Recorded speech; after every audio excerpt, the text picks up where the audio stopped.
सत्संगत जी प्रेम से कहना। सत्संगत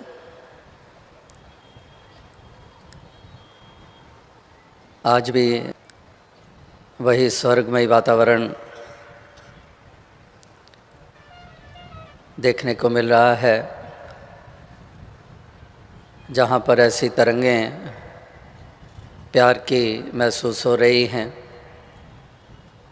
जहाँ पर जैसे ये मैदान सारे महक उठे हों ऐसी खुशबू के द्वारा, जो आपके निर्मल और प्रेम भावनाओं के कारण ऐसा अवस्थापन हुआ है।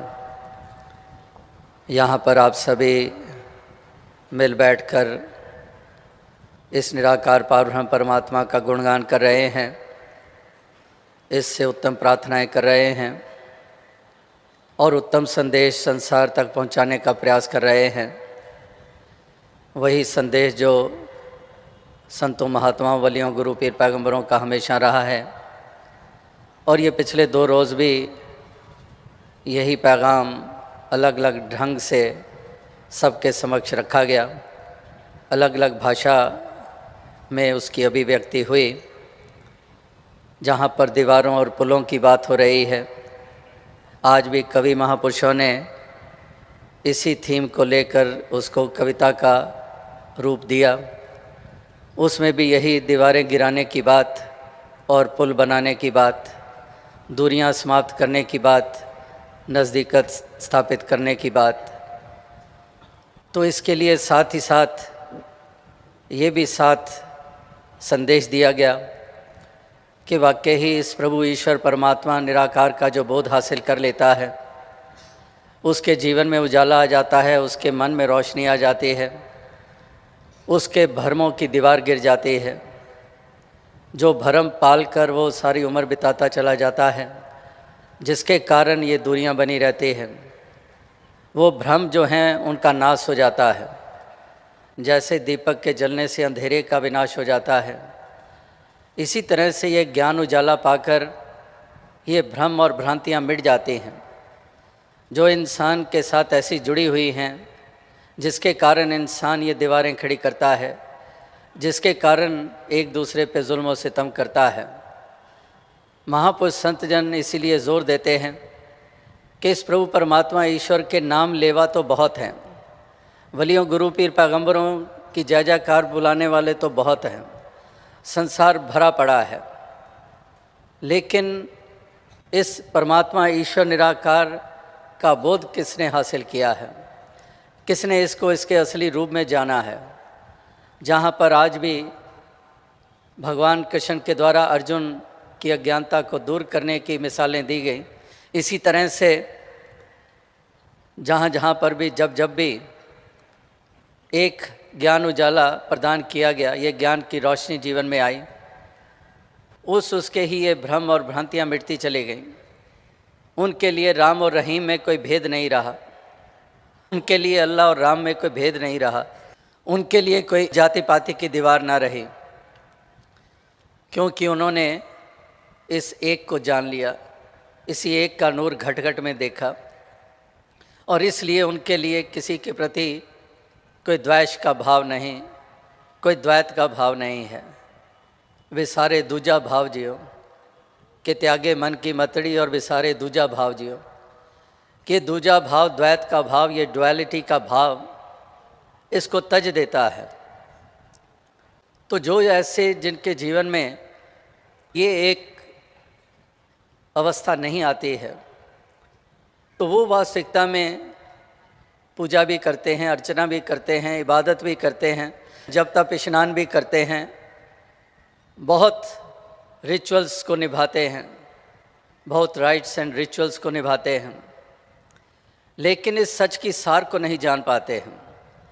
पढ़ने पढ़ाने, सुनने सुनाने को वो बोध मान लेते हैं, यात्राओं को ज्ञान मान लेते हैं। इसीलिए संसार के बारे में हमेशा यही कहा गया है कि चलते के पाछे चले परमार्थ ना संभाल, कि इंसान सोचते विचारते नहीं कि वेदों, शास्त्रों में, धर्म ग्रंथों में इशारे क्या किए गए हैं, कैसे नबेड़ा होना है इस आत्मा का, किसके कारण ये मनुष्य जन्म सफल माना जाएगा, कौन सा लक्ष्य है जिसकी पूर्ति हर इस मानव शरीर को धारण करने वाले ने वो प्राप्त करना है, तो ये इसकी तरफ विचार नहीं करता, चलते चले जा रहे हैं और उम्र तमाम हो जाती है। तो महापुरुष संत जन यही कहते हैं कि इंसान ये सच की प्राप्ति कर ले, ये सत्य ईश्वर पारब्रह्म परमात्मा निराकार, ये all pervading entity God almighty, यही सच है। आदि सच जुगाद सच है भी सच, नानक होसी भी सच, कि यही सत्य है। बाकी सारा संसार इसको स्वप्न के मानिंद माना गया है। ये शाश्वत नहीं है, परमात्मा ही शाश्वत है। यही एक रस है, संसार एक रस नहीं है। दुनिया में कदम कदम पर एक तब्दीलियां हैं, बदलाव है, कहीं पर भी स्थिरता नहीं है, कहीं पर भी अडोलता नहीं है। ये स्थिरता भी ये परमात्मा के हिस्से में आई है कि यही स्थिर भी है, ये शांत है, ये निर्मल है, यही शाश्वत है, यही स्वयंभू है। स्वयंभू का मतलब कि जिसको कोई बनाने वाला नहीं है। बाकी सब चीज़ें बनी हैं, कहीं ना कहीं हज़ारों साल पहले की बात कर लें, मिलियंस ऑफ ईयर्स की पहले बातें कर लें, हर कोई वजूद में आया। और अभी वर्तमान में भी हम जीते हैं तो हमारे सामने कंटेम्प्रेरी टाइम्स में भी हम देखते हैं कि कितनी चीज़ें वजूद में आई जो पहले नहीं थीं। यानी कि संसार का सारा निज़ाम ही ऐसा है कि ये वजूद में आती है, बनती है, बिगड़ती है, आती है, जाती है। तो इसलिए इसको शाश्वत नहीं कहा जाता है, इसलिए इसको सत्य की संज्ञा नहीं दी जाती है। तो सत्य केवल एक परमात्मा है, ईश्वर है, निराकार है, गॉड ऑलमाइटी है। तो इस सत्य को जानना है, और इसको जिन्होंने जाना है उन्होंने आत्मा का भी कल्याण किया है, उन्होंने परलोक स्वारा है, आवागमन के बंधन से निजात पाई है, और इस लोक की यात्रा को भी तय किया।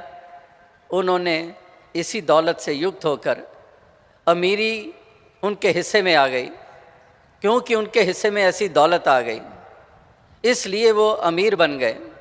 झोंपड़ी में रहने वाला भी अमीर और महल में रहने वाला भी अमीर इसी दौलत के द्वारा हुआ। तो इस तरह से ये उसके हिस्से में आई। तो महापुरुष इसलिए कहते हैं कि सच कमावे सोई काजी, जो दिल सोदे सोई हाजी, कि जो सच की कमाई करता है वही काजी है। अक्सर हम वही बात आ जाती है जो कबीर जी ने पोथी पढ़ पढ़ जगमुआ की बात कही है कि बैठा पंडित पढ़े पुराण, बिन देखे का करे बखान, तू कहे कागज़ की लेखी, मैं कहूँ आँखन की देखी। कि वही बात कर रहे हैं कबीर जी भी, और इधर बुल्ले शाह जी जैसे सूफी संत भी यही कह रहे हैं कि सच कमावे सोई काजी। काजी वही है जो सच कमाता है। अगर सच नहीं कमाता है, झूठ का इस्तेमाल करता है लड़ाने झगड़वाने में और इस तरह से दीवारें खड़ी करने में, तो कहते हैं नाम तो काजी हो गया, नाम तो पंडित हो गया, लेकिन वास्तविकता में जिसके कारण कोई काजी कहलाया जा सकता है, जिसके कारण कोई पंडित कहलाया जा सकता है, वो तो अभी जीवन में वो पड़ाव आया ही नहीं है, वो हिस्से में अभी आया ही नहीं है। इसीलिए कह रहे हैं कि सच कमावे सोई काजी, जो दिल सोदे सोई हाजी। हज को जाते हैं, इबादत करते हैं, बंदगी करते हैं, यात्राएं करते हैं, पिलग्रिमेजेस पे जाते हैं, तो यहाँ पर वो भी कह दिया। बुल्ले शाह जी कह रहे हैं कि जो दिल सोदे सोई हाजी, कि अगर ये दिल ही नहीं साफ हुआ, इस दिल में सच का बसेरा ही नहीं हुआ है, परमात्मा का बसेरा ही नहीं हुआ है, तो फिर हज तो कर लिया लेकिन सही मायनों में हाजी नहीं हुए।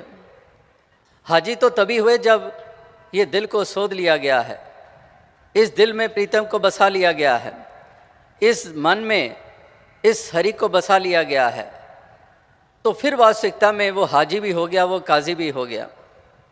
और अगर ऐसा नहीं है तो इंसान को कहा गया कि इंसान तो अभी भी दूर है लक्ष्य से, अभी भी तुझे बात समझ में नहीं आई है और तू इसी तरह से किए चले जा रहा है, चले जा रहा है, लेकिन पहुंचना हिस्से में नहीं आता है उनके। जैसेदास अक्सर कहता है कि हर चलना पहुंचना नहीं हुआ करता है। कि कोई कहे मैं तो सारी उम्र चलता जा रहा हूं, लेकिन हर चलना पहुंचना नहीं होता है। वही चलना पहुंचना होता है जो वास्तविकता में मरम जान लेता है, जो वास्तविकता में इस सत्य का बोध हासिल कर लेता है, वो मंजिल मकसूद को पा जाता है। तो उसका चलना ही केवल नहीं रह जाता है, उसके हिस्से में पहुंचना भी आ जाता है। तो इसलिए यहाँ पर पहुंचने की बात हो रही है कि हमने पहुंचना है इस मंजिल मकसूद तक। ये मंजिल है हर आत्मा की, परमात्मा। Over soul is the destination of each soul. तो ये एक डेस्टिनेशन, ये मंजिल, ये हर आत्मा ने पानी है। तभी सैल्वेशन, तभी मोक्ष और मुक्ति इसके हिस्से में आएगी। और फिर